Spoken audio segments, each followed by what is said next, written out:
सम्मान्य सभामुख महोदय, आज म यस गरिमामय प्रतिनिधि सभामा माननीय डोलप्रसाद अर्यालज्यूलाई सभामुख पदका लागि माननीय रवि लामिछानेले प्रस्तुत गर्नुभएको प्रस्तावको समर्थकको रूपमा उभिँदै गर्दा गौरव र जिम्मेवारी दुवैको गहिरो अनुभूति गरिरहेको छु।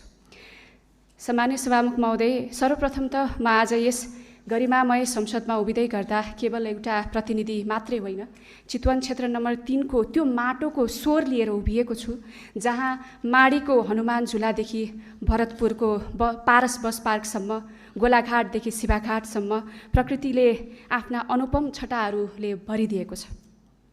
तर सभामुख महोदय, यही सुन्दर प्रकृतिको काखमा एउटा गहिरो पीडा पनि लुकेको छ। त्यो सौन्दर्यभित्र सङ्घर्ष छ, त्यो हरियालीभित्र अभाव पनि छ।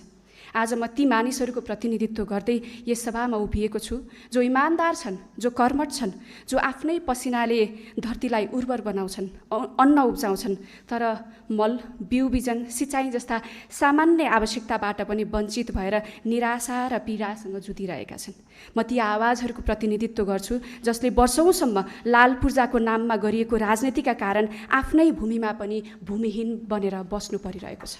सभामुख महोदय, जसले एक मुठी माटोको अधिकारका लागि जीवनभर याचना गरिरहनु परिरहेको छ, त्यस्तो मानिसहरूको प्रतिनिधित्व म गरिरहेको छु। जहाँ मानिस र जनावरहरूको द्वन्द्वमा मानिसको जीवन जोखिममा छ र मानिसहरूले हामीलाई केही चाहिएको होइन, केवल मानिस भएर मलाई बाँच्न देऊ न भनेर याचना गरिरहनु परिरहेको छ, त्यस्तो ठाउँको प्रतिनिधित्व म गरिरहेको छु। सभामुख महोदय, यी चितवन क्षेत्र नम्बर 3 का प्रतिनिधिमूलक समस्याहरू चितवन क्षेत्र नम्बर 3 का मात्रै होइनन्, देशभरिका समस्याहरू हुन्। माननीय सदस्यहरूले जनताले दैनिक रूपमा भोगिरहेका यी र यस्तै समस्याहरू उठाउँदा म विश्वास गर्दछु सम्माननीयको आसनबाट भोलिबाट माननीय डोलप्रसाद अर्यालज्यूले समाधानको लागि संसदको तर्फबाट कानुन निर्माण गरेर र सरकारको तर्फबाट कानुन कार्यान्वयन गर्न प्रेरित गरेर सहजीकरण गर्नुहुनेछ भन्ने मैले अपेक्षा लिएको छु।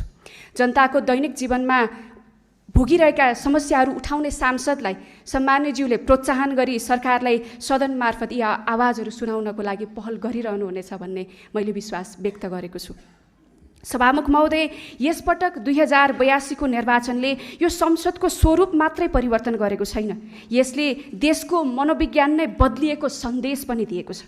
धेरै नयाँ अनुहारहरू यस संसदमा प्रवेश गरेका छन्, तर ती अनुहारहरू परिवर्तनको आकांक्षा बोकेर जनमतका प्रतिबिम्ब बनेर यस संसदमा उभिएका छन्। सभामुख महोदय, यस निर्वाचनले स्पष्ट भनेको छ, नेपाल अब यथास्थितिमा बस्न तयार छैन। नेपाल अब तदर्थवादको चक्रमा अल्झिरहन पनि चाहँदैन। नेपाल अब नयाँ सोच,